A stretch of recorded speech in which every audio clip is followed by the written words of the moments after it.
Hello everyone, welcome back to the channel.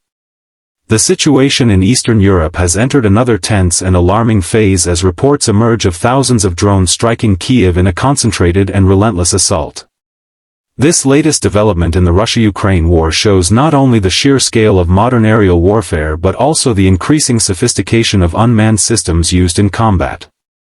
On the surface, the city's exterior tells a story of chaos and damage.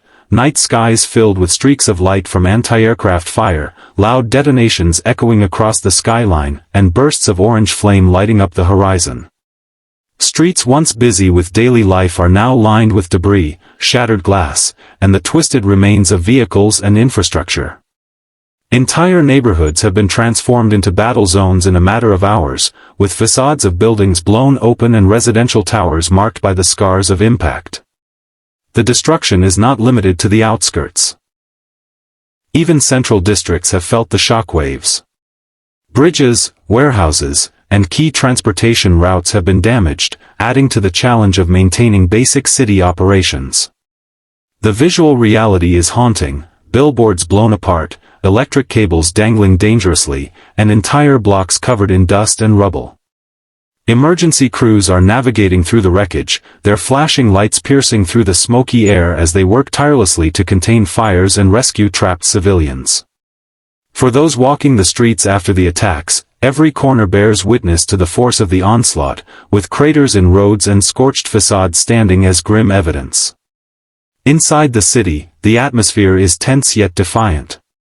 Families have spent long hours in underground shelters, often in cramped conditions with minimal light and limited fresh air. The constant sound of sirens, followed by distant or nearby explosions, has become a familiar but nerve-wracking rhythm of life.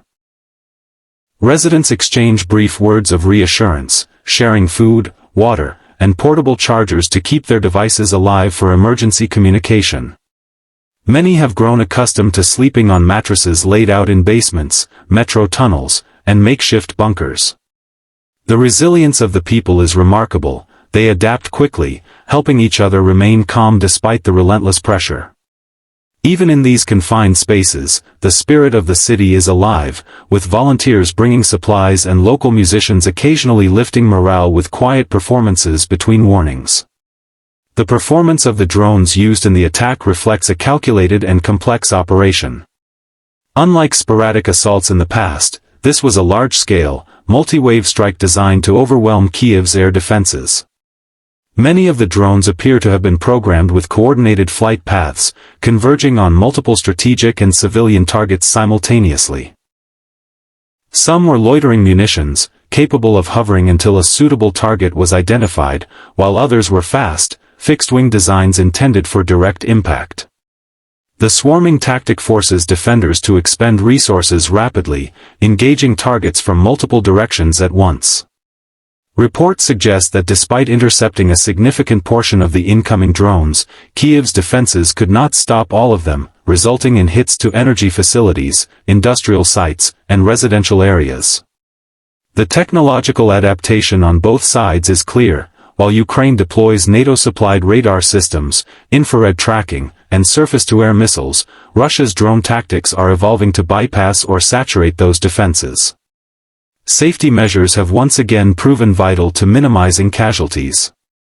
The city's early warning systems, capable of detecting approaching drones and triggering sirens across districts, gave residents critical minutes to take cover. Emergency shelters remain well-stocked with essentials, and evacuation drills have made residents more responsive to warnings. Fire brigades, paramedics, and military engineers worked around the clock to secure dangerous areas, remove unexploded ordnance, and restore basic utilities. The use of the metro system as a large-scale shelter has become a cornerstone of civilian protection, offering reinforced tunnels deep enough to withstand nearby blasts. These safety measures, though unable to prevent property destruction, have saved countless lives during repeated waves of attacks. In the broader strategic context, each side brings unique elements to this conflict. For Russia, the sheer number of drones used in one operation signals an intention to reshape the battlefield with unmanned swarming capabilities, testing not only Ukraine's physical defenses but also the psychological resilience of its population. This tactic also reflects a shift toward cost-effective yet high-impact methods of applying pressure without risking large numbers of personnel. For Ukraine, the unique advantage lies in its adaptability and the integration of foreign technology into its defense network. Local volunteers work in coordination with official forces to track drone flight paths, spot incoming threats, and share real-time data with defense teams. Improvised countermeasures, from jamming equipment to rapid response mobile units, demonstrate the country's determination to resist despite the overwhelming odds.